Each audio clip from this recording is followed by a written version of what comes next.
Page 27, Scherzo by Gurlitt. A Scherzo, you can Google it. It's just a fun piece. Unexpected. Expect the unexpected in a Scherzo is what it is.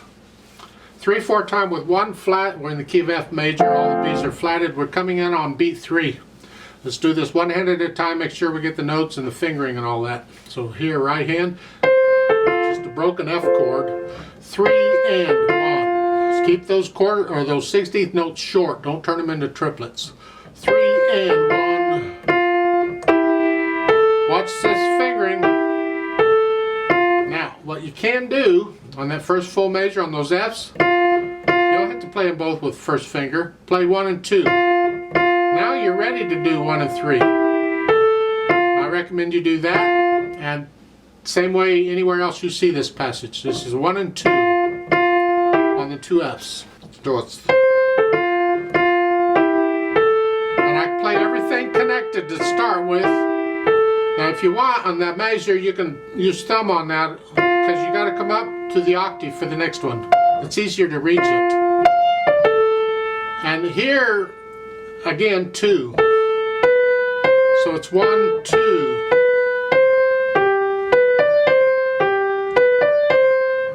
Measure 7, you're here. Rest, during the rest, come up. Rest, come down. Same thing, an octave lower. Then go back up. Rest, rest, then come back down. And you do what you were doing before. Let's go over to measure 16. You're here. 2.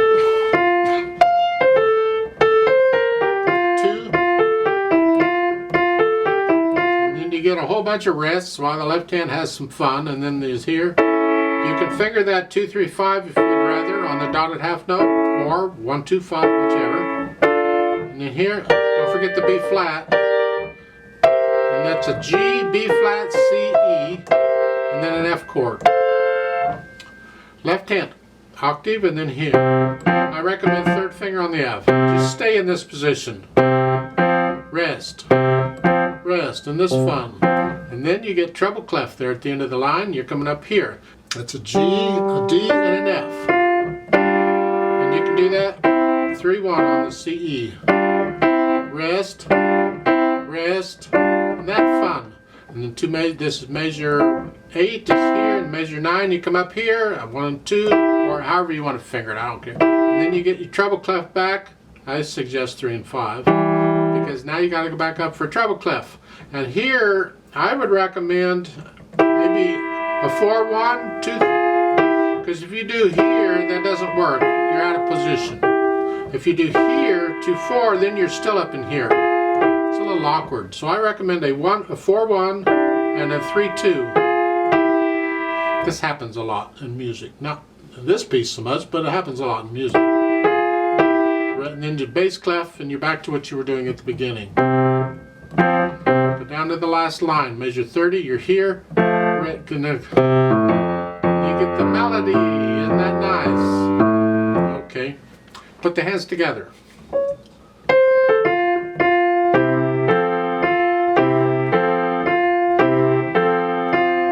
Now here, watch out.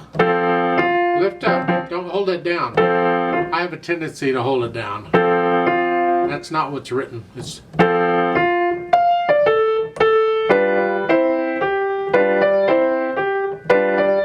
rest.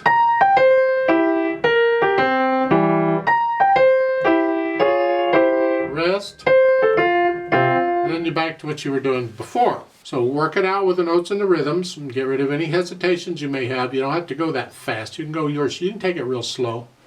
It's okay. Add the articulation. Not a lot going on. You have some slurs and you have some sforzandos. A sforzando is a major accent. You just play it boom, but make it a musical boom.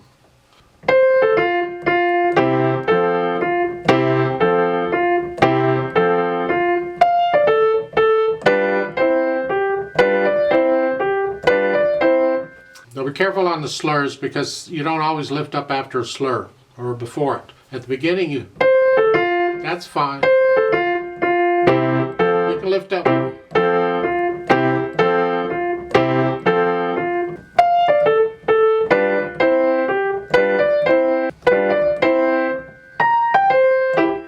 staccato in the left hand. Not the right hand, just staccato in the left hand.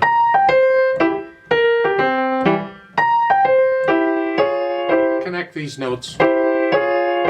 Pretend they're slurred. And then you go on. Measure 17 is here.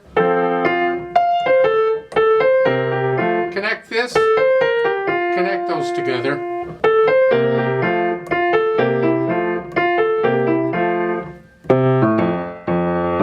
These are just accents down here. They're not sforzandos. This is just an accent. The different ways of, the slurs, you're just slurring two notes. Some people may want to slur more than that together, but I think in the maintaining the atmosphere and what you did up above, sort of match it. So separate them. And then an accent.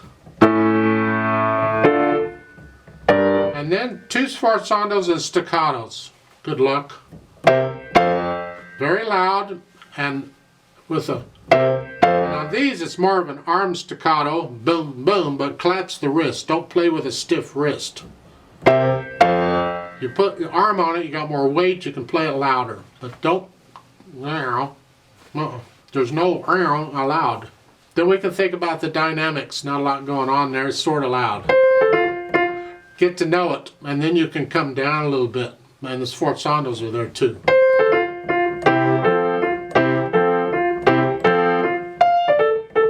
Then allegretto is between moderato and allegro. It's not really fast, it's just sort of fast. That's the feel. It has to be your allegretto, not mine. And it has to be accurate. So what do you think it is? I don't know.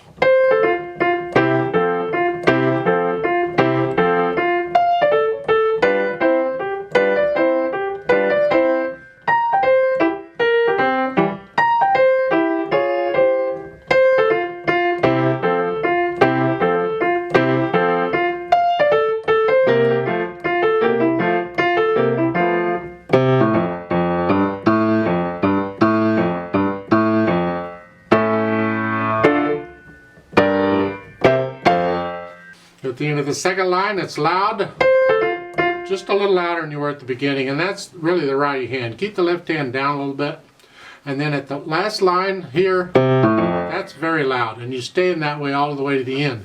That makes those sforzandos like really, seriously, very loud. I'd like to play this with you very slowly to double check the notes and the rhythms. We're coming in on beat 3, so give us 2 counts. Let's try it together. I'm not going to do any dynamics, but I will do the sforzandos. Ready and go, and 3 and 1.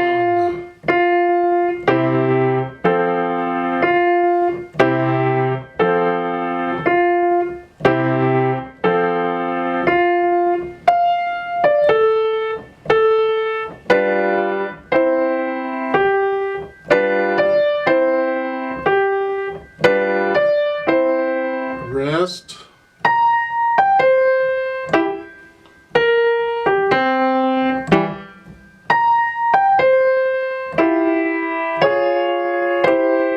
Rest.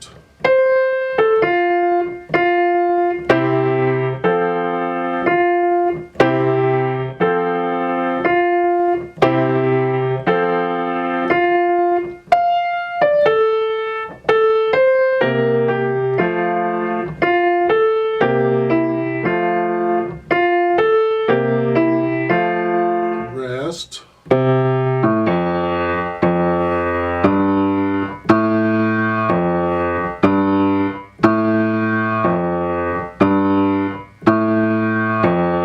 Rest. 2, 3, 1, 2, 3, 1, 2.